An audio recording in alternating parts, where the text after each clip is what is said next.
Welcome to Nanak classes. दोस्तों, Nanak classes के YouTube channel पे आपका स्वागत है। आज है 9 मार्च 2022 और 9 मार्च 2022 के जितने भी most important Rajasthan current affairs के क्वेश्चन बनते हैं, आज हम उनका डिस्कस करेंगे। पूरा वीडियो ध्यान से देखना और लास्ट में मैं आपसे क्वेश्चन पूछूंगा जिनके जवाब आपको कमेंट बॉक्स में देने। तो स्टार्ट करते हैं आज की राजस्थान करंट अफेयर्स की important class. Today most important question. सभी विद्यार्थियों को गुड मॉर्निंग और आज के सुविचार से आज की इस क्लास को शुरू करने जा रहे हैं कि आज का सुविचार मोटिवेशनल काल है कि भाग्य से जितना अधिक उम्मीद करेंगे, भाग्य से जितना अधिक उम्मीद करेंगे वह उतना ही निराश करेगा।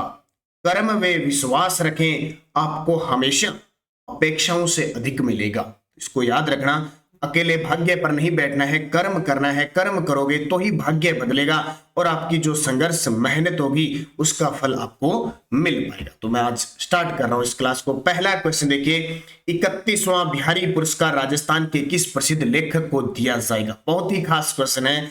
31वां बिहारी पुरस्कार, इतने दिन हमने बात की थी 30वें बिहारी पुरस्कार की, अब आज हम चर्चा करने जा रहे हैं 31वां बिहारी पुरस्कार राजस्थान के किस प्रसिद्ध लेखक को दिया जाएगा? तो इसका उत्तर आ जाएगा मधु कांकरिया। किसको? मधु कांकरिया को 31वां बिहारी पुरस्कार दिया जाएगा। अब एक बात यहां से याद रखना कि बिहारी कौन थे? नाम याद, आपने हिस्ट्री पढ़ी होगी। कवि बिहारी, कवि बिहारी कौन थे?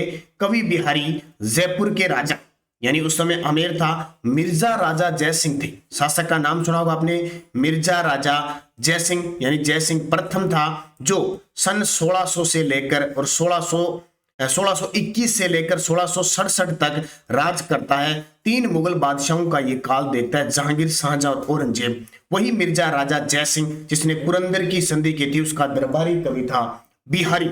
उसके नाम पर राजस्थान के लेखक को पुरस्कार दिया जाता है, चाहे वो हिंदी का है चाहे राजस्थानी का है, होना राजस्थान का लेखक चाहिए। हर साल बिहारी पुरस्कार दिया जाता है। तो अब 31वां बिहारी पुरस्कार की घोषणा किसकी हुई है? मधु कांकरिया की। किसकी? मधु कांकरिया। देखते हैं पूरी डिटेल, बड़ी शानदार है।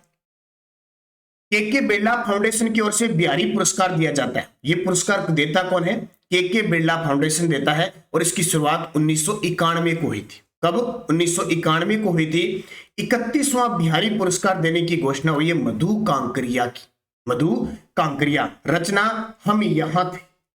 कौन सी रचना के लिए? हम यहां थे रचना के लिए देने की घोषणा हुई है। तस्वीर देखिए, ये सामने आपके पड़ी है, ये है मधु कांकरिया जी। अब मधु कांकरिया की बहुत सारी रचनाएं हैं। वैसे तो देखो बहुत सारी रचनाएं हैं, लेकिन मुख्य मुख्य हमें पढ़नी है कौन सी? जैसे हम यहां थे इसके लिए दिया है, हम यहां थे इसके लिए इनको दिया गया है। और भी बहुत सारी, हालांकि उनको याद करने की जरूरत नहीं, जैसे सेज पर संस्कृत, पत्ता खोर, सलाम, आखिरी, सूखते चिनार, इनकी बहुत सारी यात्रा वृत्तांत है। जैसे बुद्ध, बारूद और पहाड़, शहर शहर जादू, बंजारा, मन और बंदिशे, रहना नहीं देश वीरांग है, टेलीफिल्म है इनकी, चिड़िया ऐसे मरती है, कहानी संग्रह है इनका, काली चील एक कहानी संग्रह बहुत ही खास, उसे बुद्ध ने काटा, ये भी इनका कहानी संग्रह बहुत सारी है, खुले गगन के लाल सितारे इनका उपन्यास है, सूखते चिनारे, हालांकि वो पेपर में नहीं आता लेकिन आपको याद रखना है। हम यहां थे इस रचना के लिए मधु कांकरिया को 31वां बिहारी पुरस्कार देने की घोषणा हुई है। अब इतने दिन हम पढ़ रहे थे 31वां बिहारी पुरस्कार किसको दिया गया? मोहन कृष्ण वोहरा को। इनकी रचना थी तस्लीमा संघर्ष और साहित्य। 29वां दिया गया आईदान सिंह भाटी को। 28वां दिया गया मनीषा कुलश्रेष्ठ को और प्रथम 1991 में मिला था डॉक्टर जय सिंह नीरज को, धनी का आदमी। किसके लिए? धनी का आदमी। तो याद रखना, ठीक है। 31वां किसको? मधु कांकरिया। 30वां मोहन कृष्ण वोहरा, 29वां आईदान सिंह भाटी, 28वां मनीषा कुलश्रेष्ठ और 91वां यानी प्रथम 1991 में जब इसकी शुरुआत हुई थी तो प्रथम मिला डॉक्टर जय सिंह नीरज को, धनी का आदमी। तो स्क्रीनशॉट लीजिए, बड़ा शानदार क्वेश्चन है, पेपर में यहां से क्वेश्चन पूछा जाएगा। अब आगे चर्चा करते हैं। चैनल को आप सारे विद्यार्थी सब्सक्राइब जरूर करें, बेल आइकन का घंटा दबाएं ताकि आपके पास लिंक पहुंच सके, लाइक शेयर करें और हमारे ऐप को डाउनलोड कीजिए। Nanak classes app play store से जाके। राजस्थान पुलिस की टेस्ट प्रक्रिया चल रही है, इसके अलावा रीट की भी प्रक्रिया चलने वाली है। रीट की पीटीआई के लिए सिलेबस के अकॉर्डिंग टेस्ट सीरीज प्रक्रिया चल रही है, तो आप आज ही इंस्टॉल कीजिए Nanak classes Google play store से ऐप, और उसमें आपको टेस्ट प्रक्रिया राजस्थान पुलिस और पीटीआई अभी निर्धारित है, चल रही है। बाकी भी रीट की भी जल्द ही शुरू कर दी जाएगी। कंप्यूटर अनुदेशक की हम कोशिश करेंगे इस पे चलाने की। दूसरा क्वेश्चन देखिए, राजस्थान की किस महिला को अंतर्राष्ट्रीय महिला दिवस पर नारी शक्ति पुरस्कार 2021 से सम्मानित किया गया? जी, कल 8 मार्च थी और 8 मार्च के दिन अंतर्राष्ट्रीय महिला दिवस था। उस पर हमारे देश के राष्ट्रपति रामनाथ जी कोविंद के द्वारा नारी शक्ति पुरस्कार दिए गए पूरे देश के अंदर। उसमें से हमारे राजस्थान की भी एक महिला को नारी शक्ति पुरस्कार मिला, 2021 का मिला, ध्यान रखना 22 के अंदर। वो है बत्तूल बेगम, किसको? मांड गायिका है बत्तूल बेगम, उन्हें नारी शक्ति पुरस्कार से सम्मानित किया। तो देखिए 8 मार्च अंतर्राष्ट्रीय महिला दिवस पर राष्ट्रपति ने देश की 29 महिलाओं को नारी शक्ति पुरस्कार 2021 से सम्मानित किया, जिसमें राजस्थान की जयपुर की मांड गायिका बत्तूल बेगम को नारी शक्ति पुरस्कार 2021 से सम्मानित किया गया था। तस्वीर में देख सकते हो, ये है मांड गायिका, कौन? बत्तूल बेगम, जयपुर की है। बस पेपर में ये पूछा जाएगा इनका संबंध किस गायन शैली से है। मांड गायिका है ये बत्तूल बेगम, नारी शक्ति पुरस्कार जयपुर की है। टोटल 29 महिलाओं को दिया गया, उसमें राजस्थान की एक शामिल है। 2018 में बाड़मेर की रूमा देवी को दिया गया, जो खासा चर्चा में रहती है, और 2016 में दीपा माथुर और ज्योति चौधरी को दिया गया। तो ये आपके लिए बहुत इंपॉर्टेंट क्वेश्चन है, स्क्रीनशॉट आप इसका ले सकते हो। अब मैं बूस्टर डोज में पूरी कहानी आपको बताता हूं। बूस्टर डोज क्या कह रहा है? 8 मार्च 2022 को राष्ट्रपति रामनाथ कोविंद ने वर्ष 2020 और 21 के लिए नारी शक्ति पुरस्कार दोनों एक साथ दिए। यह पुरस्कार 2020 और 21 में 29 उत्कृष्ट और असाधारण उपलब्धि हासिल करने वाली महिलाओं को प्रदान किए गए। नारी शक्ति पुरस्कार की थोड़ी सी बात करें तो इस पुरस्कार को 1999 में शुरू किया गया। कब? 1999 में शुरू किया गया। यह भारत में महिलाओं के सम्मान में सर्वोच्च नागरिक सम्मान है, यानी महिलाओं के सम्मान में सर्वोच्च नागरिक सम्मान है। प्रतिवर्ष अंतर्राष्ट्रीय महिला दिवस 8 मार्च पर भारत के राष्ट्रपति द्वारा नारी शक्ति पुरस्कार प्रदान किया जाता है, क्योंकि अंतर्राष्ट्रीय महिला दिवस होता है 8 मार्च। नारी शक्ति पुरस्कार में 2 लाख रुपए की नगद राशि और व्यक्तियों और संस्थाओं को एक प्रमाण पत्र दिया जाता है। महिला व बाल विकास मंत्रालय व्यक्तियों, समूहों, गैर सरकारी संगठनों यानी एनजीओ जो होते हैं, संस्थानों आदि के लिए राष्ट्रीय स्तर के पुरस्कारों की घोषणा करते हैं। पात्रता क्या है? दिशा निर्देशों के अनुसार कम से कम 25 वर्ष की आयु का कोई भी व्यक्ति और संबंधित क्षेत्र में कम से कम 5 वर्षों तक कार्य करने वाले संस्थान आवेदन के पात्र होते हैं। अंतर्राष्ट्रीय महिला दिवस 2022 की थीम याद रख लेना भी, gender equality today for a sustainable tomorrow, यानी एक स्थायी कल के लिए लैंगिक समानता रखी गई है। इसको पढ़ लेना भी। 8 मार्च 2022 की जो थीम थी वो थी gender equality today for a sustainable tomorrow, यानी हिंदी में कहे तो एक स्थायी कल के लिए लैंगिक समानता रखी गई है। तो ये बूस्टर डोज में आप दोनों को चीजों को याद रखना, पूरा विवरण मैंने आपको यहाँ बता दिया। तीसरा क्वेश्चन देखिए, अंतरराष्ट्रीय ऊंट महोत्सव। अब आपने सुना होगा अंतरराष्ट्रीय ऊंट महोत्सव बीकानेर में होता है, लेकिन होना कब था? जनवरी में होना था, लेकिन कोरोना की थोड़ी सी तीसरी लहर का आगाज होने लगा था, तो इसको रद्द कर दिया गया था, स्थगित कर दिया गया था, इसलिए अब वो आएगी। तो अंतरराष्ट्रीय ऊंट महोत्सव बीकानेर में मिस्टर बीकाणा का खिताब किसने जीता? अब ये बड़ी समस्या होती है, mister Bikana, mister Pokaran, miss Pokaran, अब ये नई चीजें और आने लगी, पहले ये नहीं आती थी, अब आने लगी, तो इनको भी अब याद रखना है। तो अंतरराष्ट्रीय ऊंट महोत्सव बीकानेर में मिस्टर बीकाणा का खिताब जीता है अशोक बोहरा ने। किसने? अशोक बोहरा ने। तो देखिए पूरी चर्चा। अंतरराष्ट्रीय ऊंट महोत्सव 6 से 8 मार्च को बीकानेर में आयोजित, आज 8-9 मार्च 6, 7 और 8 3 दिवसीय आयोजित हुआ, जिसमें मिस्टर बीकाणा, अशोक वोहरा और मिस मरवण का खिताब रुचिका ने जीता। ये जीता।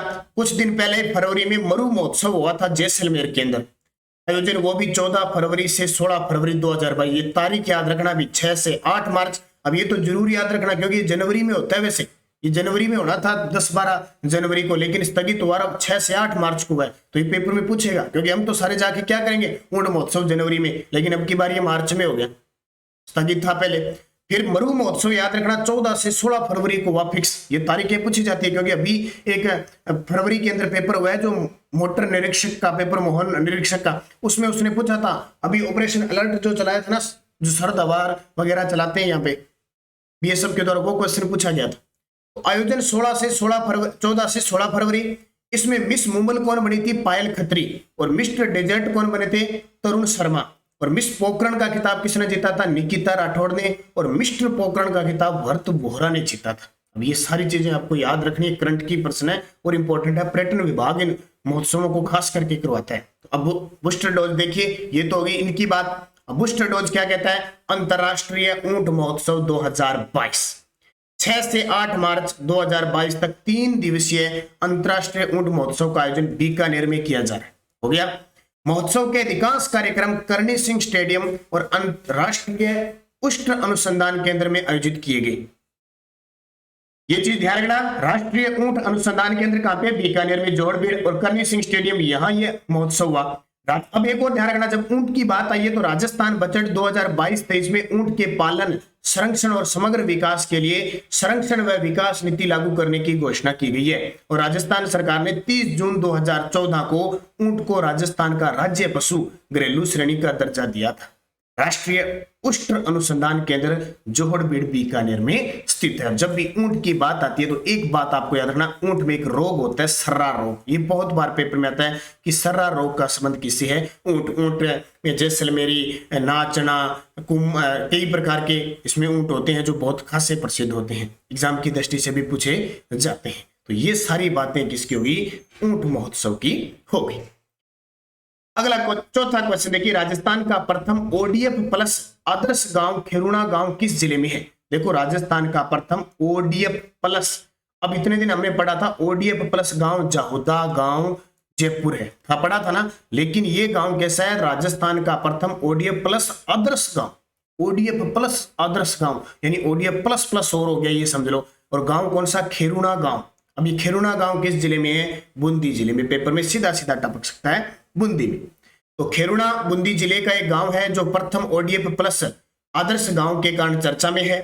यह एक अनूठा पार्क, यहां एक अनूठा पार्क बनाया गया है जिसमें पुरानी जीन्स का उपयोग करते हुए इनमें प्लांटेशन किया गया है, जिसे जीन्स पार्क का नाम दिया गया है। ये जीन्स पहनने वाले नहीं है, ध्यान रखना, जीन्स का उपयोग। इस प्रकार एक नई थीम पर विकसित इस पार्क में पुरानी जीन्स गमलों के रूप में उपयोग किया गया है, जिसमें विभिन्न प्रकार के सजावटी पौधे लगाए गए हैं। तो ये इसको घोषित किया गया है प्रथम ओडीएफ प्लस आदर्श गांव। कौन सा गांव? खेरुणा गांव। बस पेपर में इतना आएगा, खेरुणा गांव किस जिले में है? बूंदी जिले में। अगला देखिए, केंद्रीय प्रदूषण मंडल की रिपोर्ट में राजस्थान की किन नदियों को प्रदूषित नदियों में शामिल किया गया है? जी बिल्कुल, अभी केंद्रीय प्रदूषण मंडल की एक रिपोर्ट है, उसमें राजस्थान की किन नदियों को प्रदूषित, भारत की टॉप प्रदूषित नदियों में शामिल किया गया है। तो अपनी चंबल और बनास नदी को इसमें उन्होंने श्रेणी में रखा है। भी आपकी राजस्थान की जो चंबल और बनास है ना, वो भी प्रदूषित नदियों में शामिल है। तो देखिए, केंद्रीय प्रदूषण मंडल की रिपोर्ट में देश भर में 351 नदियों में, पूरे देश में 351 नदियों में प्रदूषण स्तर अधिक पाया गया है, जिसमें राजस्थान की चंबल और बनास नदी को भी शामिल किया गया है। अब दो नदियां हैं, मैं बार बार आपको यस्टरडे जो वगैरह में बता रहा हूं कि ये नदियां कहां से निकलती है। चंबल जाना पावा की पहाड़ी, मालवा के पठार से निकलती है, मध्य प्रदेश से। और बनास नदी अपने राजस्थान की खमनोर की पहाड़ियों से निकलती है। राजस्थान में सबसे लंबी नदी तो पूर्ण भाव की दृष्टि से बनास है, वैसे राजस्थान की सबसे लंबी नदी चंबल है। खास करके माही, चंबल, बनास, लूणी, साबरमती और बाणगंगा, ये कुछ ऐसी नदियां हैं जहां से पेपर में क्वेश्चन आते हैं। तो इनको अच्छे तरीके से पढ़ना। आप दोनों चर्चा में आगे चंबल और बनास, तो उसकी पूरी कहानी अच्छे तरीके से पढ़ लेना, क्योंकि जो करंट में चीजें होती है ना, वही एग्जाम में भूगोल, हिस्ट्री, ज्योग्राफी बनती है उनकी। छठा क्वेश्चन देखिए, शूटिंग वर्ल्ड कप में 25 मीटर रैपिड फायर पिस्टल में राजस्थान के भावेश शेखावत ने कौन सा पदक जीता है? तो शूटिंग कायरा के अंदर ये चल रही है शूटिंग वर्ल्ड कप, उसमें 25 मीटर रैपिड फायर, देखो 10 मीटर, 25 मीटर, 50 मीटर अलग अलग होती है। पिस्टल में राजस्थान के भावेश शेखावत ने रजत पदक जीता है। कौन सा? रजत। बस इतना याद रखना, पेपर में इतने पूछा जाता है भावेश शेखावत का संबंध किस खेल से? निशानेबाजी से। क्योंकि वैसे तो हम अंदाजा नहीं लगा सकते कभी स्वर्ण, रजत, कांस्य, इतने खेल खिलाड़ियों में इतने क्वेश्चन बन जाते हैं कि हम पता है अपने को स्वर्ण होता है, रजत होता है, कांस्य, 3 ही जीतते हैं। अब इतने कंफ्यूज हो जाते हैं, इसलिए ज्यादा कोशिश करा करो ये याद न रखकर आप ये याद रखा करो भावेश शेखावत का संबंध किस खेल से? निशानेबाजी से। क्योंकि ये चीजें आ गई तो कभी स्वर्ण, कभी रजत, कांस्य, कंफ्यूज हो जाते हैं। और पेपर में अगर कोई पदक जीतने की बात जब भी क्वेश्चन आएगा ना, तो वो टॉप की, जैसे ओलंपिक हो गया या कोई बड़ी चैंपियनशिप होगी, उसके ही वो पदक देता है। बाकी खिलाड़ियों के नाम पूछता है आजकल सीधा। तो याद रखना, राजस्थान के भावेश शेखावत ने सिल्वर पदक जीता, रजत जीता। हरिदेव जोशी पत्रकारिता विश्वविद्यालय जयपुर के कार्यवाहक कुलपति नियुक्त किए गए हैं। हरिदेव जोशी पत्रकारिता विश्वविद्यालय जो जयपुर के अंदर है, वो कार्यवाहक कुलपति नियुक्त किए गए। किसको? डॉक्टर देव स्वरूप को। अब देखो ये इंपॉर्टेंट क्यों है, क्योंकि ये हरिदेव जोशी पत्रकारिता विश्वविद्यालय इस कांग्रेस सरकार में वापस शुरू किया गया। पहले किया गया था, फिर भाजपा सरकार में इसको बंद कर दिया गया था, अब दोबारा शुरू किया गया जयपुर के अंदर। इसके जो कुलपति थे ओम थानवी थे। कौन थे? ओम थानवी को बनाया गया। अब ये सेवानिवृत्त हो चुके, इसलिए कार्यवाहक बनाया गया डॉक्टर देव स्वरूप। ये डॉक्टर देव स्वरूप कौन है? भीमराव अंबेडकर विश्वविद्यालय है, विधि विश्वविद्यालय जयपुर के अंदर, उसके कुलपति है, उनको अतिरिक्त चार्ज दिया गया है। तो देखिए, हरिदेव जोशी पत्रकारिता विश्वविद्यालय जयपुर के अतिरिक्त कार्यभार भीमराव अंबेडकर विश्वविद्यालय जयपुर के विधि विश्वविद्यालय ध्यान, कुलपति डॉक्टर देव स्वरूप को नियुक्त किया गया। अब ऑप्शन में है केएल श्रीवास्तव, तो जयनारायण व्यास विश्वविद्यालय जयपुर के कुलपति हैं, और अबरीश विद्यार्थी तकनीकी विश्वविद्यालय बीकानेर के कुलपति हैं। और जब आप बात करें तकनीकी विश्वविद्यालय कोटा के कुलपति कौन है, तो नीलिमा सिंह। कौन है? नीलिमा सिंह है। तो ये आपको याद रखनी है, चीजें इंपॉर्टेंट है, आजकल कुलपतियों से भी क्वेश्चन पेपर में आता है। 8वां क्वेश्चन देखिए, एक बजट का पर्सन मैंने दे दिया। राजस्थान बजट 2022-23 के अनुसार centre for excellence and research की स्थापना कहाँ की जाएगी? Centre of excellence and research की स्थापना किस विश्वविद्यालय में की जाएगी? तो ये की जाएगी मौलाना आजाद विश्वविद्यालय जयपुर। बस सीधा सा पेपर में आ जाएगा, centre for excellence and research की स्थापना किस विश्वविद्यालय में होगी? मौलाना आजाद विश्वविद्यालय जयपुर के अंदर। तो ज्यादा बात याद रखने की जरूरत नहीं है। अब बात आती है थोड़ी सी नक्शे में कर लेते हैं जोधपुर। ये देखिए जोधपुर जिला, आकृति लग रही है आपको मयूर के आकार की। किसकी? मयूर के आकार की। 12 मई 1459 को स्थापित किया था। राव जोधा के द्वारा जोधपुर शहर बसाया गया था, और यहीं पे मेहरानगढ़ दुर्ग है। कौन सा दुर्ग? अक्सर पेपर में आता है मेहरानगढ़ दुर्ग किस पहाड़ी पर बना हुआ है? चिड़िया टुक पहाड़ी पे। कौन सा? चिड़िया टुक पहाड़ी पे बनता है। इसको ब्लू सिटी कहते हैं, सन सिटी कहते हैं, सूर्य नगरी इसको कहते हैं। राजस्थान में सबसे ज्यादा सौर ऊर्जा का उत्पादन यही होता है। विश्व का सबसे बड़ा सौर ऊर्जा संयंत्र, सौर ऊर्जा पार्क जो लगा हुआ है, वो बड़ला जोधपुर के अंदर बना हुआ है। ये भी खासा चर्चा में पेपर में आता है। पिछले साल जोधपुर फलोदी के अंदर भारत और फ्रांस के बीच डेजर्ट नाइट 21 युद्धाभ्यास का आयोजन भी यहाँ किया गया था, वो भी चर्चा में है। और याद रखो तो राजस्थान की पहली फिनटेक यूनिवर्सिटी बनेगी, वो जोधपुर में। राजस्थान की पहली डिजिटल यूनिवर्सिटी बनेगी, वो जोधपुर में बनेगी। राजस्थान के अंदर ज्योतिबा फुले उपज मंडी स्थापित होगी, वो भी जोधपुर के अंदर होगी। राजस्थान का पहला मूक बधिर कॉलेज भी जोधपुर में स्थापित किया गया। राजस्थान की पहली 108 एम्बुलेंस बाइक भी कहां शुरू हुई? जोधपुर के अंदर। तो ये सारी चीजें, राजस्थान का पहला स्पाइस पार्क कहां स्थापित हुआ? वो भी जोधपुर में। देखो बहुत सारी चीजें हैं जोधपुर की, अंत नहीं है, मुख्य मैंने बता दी। देखो यस्टरडे रिवाइज करता हूँ। काफी विद्यार्थियों की मांग थी कि यस्टरडे रिवाइज हो, लेकिन मेरा वीडियो बहुत लंबा बन रहा है। मैं सोचता हूँ कि 20 मिनट से ज्यादा वीडियो न जाए तो अच्छी बात है, क्योंकि करंट का मतलब होता है एक झलक, वो कहते हैं ना झलक दिखला जा, सिर्फ झलक होती है। सुबह के चाय के प्याले के साथ 15-20 मिनट की क्लास मिल जाए, रोज की अपडेट मिल जाए, उससे बहुत होता है। घंटे घंटे की क्लास कोई करंट नहीं होता है, वो फिर जीके बन जाता है। इसलिए मैं कोशिश करता हूँ कि 20 मिनट की क्लास हो, फिर भी ये मैटर ज्यादा हो जाता है। तो देखो यस्टरडे रिवाइज मैंने प्रक्रिया शुरू कर दी। राजस्थान की एथलीट भावना जाट ने विश्व एथलेटिक पैदल चाल चैंपियनशिप में कौन सा पदक जीता? कांस्य है। हाल ही में 10 मार्च को सीआईएसएफ का 53वां स्थापना दिवस मनाया जाएगा। कल मैंने यहाँ 6 मार्च लिखा था, वो समारोह बनाया गया था। 10 मार्च को सीआईएसएफ का स्थापना दिवस आता है, 53वां बनाया जाएगा। राजस्थान में इसके तर्ज पर किस सुरक्षा बल का गठन किया जाएगा? तो RISF। केंद्रीय महिला व बाल विकास मंत्रालय की रिपोर्ट के अनुसार 2019 से 20 में राजस्थान में बाल विवाह में कितने प्रतिशत की कमी दर्ज हुई है? 84.12। सघन मिशन इंद्रधनुष 4.0 अभियान की द्वितीय चरण की शुरुआत कब से हुई? 7 मार्च से। मैंने पूरी डिटेल आपको कल की वीडियो में बता दी। अंतरराष्ट्रीय गजल गायक राजकुमार रिजवी का संबंध मंडावा झुंझुनू से। और राजस्थान आर्थिक समीक्षा 2021-22 सकल राज्य घरेलू उत्पाद स्थिर कीमतों पर कितना अनुमानित है? तो 7.13 लाख करोड़ रुपए। और राजस्थान आर्थिक समीक्षा 2021-22 में स्थिर मूल्यों पर प्रति व्यक्ति आय कितनी आंकी गई है? 81,231। ये कल मैंने यहाँ इसके आगे करोड़ लिख दिया था, वो गलती से हो गया था, मैंने भी ध्यान नहीं दिया। बाद में मेरे को तो कमेंट देखे तो ध्यान आया कि करोड़ में कहाँ हो सकती है, एक व्यक्ति को अगर करोड़ में इतनी आ गई तो बल्ले बल्ले है, जरूरत ही नहीं है, फिर तो किसी को कमाने की जरूरत नहीं है। लेकिन प्रति व्यक्ति आय इतनी नहीं हो सकती, टोटल औसतन निकाला जाता है, करोड़ में बहुत ज्यादा हो गया। ठीक है, बहुत सारे विद्यार्थियों ने मुझे ये बताया, उन सभी को बहुत बहुत धन्यवाद। बस इस प्रकार मुझे गाइडलाइन करें, आप सभी का प्यार स्नेह हो, क्योंकि वीडियो जब बनाते हैं तो वो ध्यान नहीं देता। अब जैसे मैं वीडियो बना रहा हूं तो मेरा दिमाग सिर्फ क्वेश्चन पे रहेगा, मैं क्या बोल रहा हूं इतना बहुत कम ध्यान रहता है, कई बार वो मिस्टेक हो जाती है। तो वेरी गुड, बहुत अच्छा आपने सुधारा, मैंने भी इस गलती का सुधार करके आपको टेलीग्राम पे कम्युनिटी और उसमें डाल दिया। अब अगर आपको पीडीएफ चाहिए तो आप टेलीग्राम ज्वाइन कीजिए, हमारा Nanak classes Rajasthan current affairs 25,000 plus विद्यार्थी जुड़े हुए हैं, वीडियो की डिस्क्रिप्शन में लिंक है, वहां से ले लीजिए। और प्रताप क्लासेज पे एक टेलीग्राम पे लिंक आ रहा है, प्रताप क्लासेज, उस चैनल को सब्सक्राइब करें, क्योंकि मैंने कल से राजस्थान पुलिस के लिए जो आपके 35% आते हैं ना बैक पार्ट, उसकी क्लास लेना मैंने शुरू कर दिया वहां पे प्रताप क्लासेस पे। तो किसी ने कल देखा हुआ तो मैंने वो 35 क्वेश्चनों की क्लास पूरी डिटेल के साथ दी थी। उसमें साइंस भी है, करंट भी है, हिस्ट्री भी है, पॉलिटिकल भी है, ज्योग्राफी है। तो जिस भी विद्यार्थी ने लिया, रोज शाम 8 बजे वो प्रताप क्लासेज पे आ रही है, उसका लिंक भी इस हमारे टेलीग्राम ग्रुप पे मिल रहा है। तो कल से मैंने उस पर क्लास शुरू कर दी है, तो सारे विद्यार्थी राजस्थान पुलिस वाले वहां देखना जरूर। अगर आपको राजस्थान पुलिस का पेपर क्लियर करना है तो वहां जरूर ज्वाइन कीजिए।